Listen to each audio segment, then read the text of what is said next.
Hey everyone, Justin from the Jenni AI team here with another tutorial video. In the last couple of videos, we wrote this paragraph using our AI sentence autocomplete as well as our AI commands. And in today's video, we're going to be covering automatic in-text citations. So all you need to do is highlight any section of text, whether you wrote it or Jenni wrote it, and click the Cite button just right here.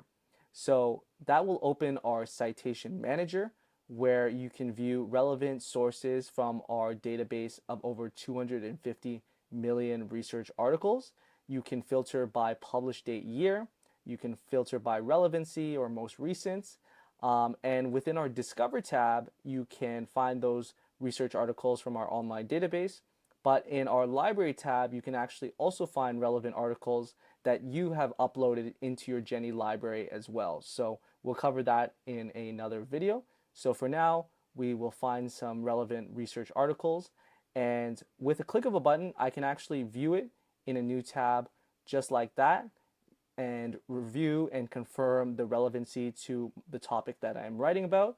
And once I've confirmed that, I can click Cite right here and it will instantly add it into my paper.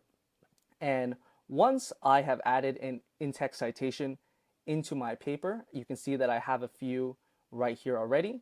Jenni will automatically create a reference list at the bottom here where I can actually change with a button to any citation style, whether that's APA, MLA, Harvard, IEEE, or Chicago, with 2,000 other citation styles coming very soon.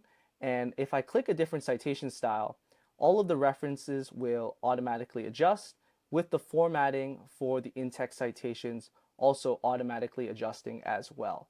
So that's how you use Jenni's in-text citation feature. Thanks for watching.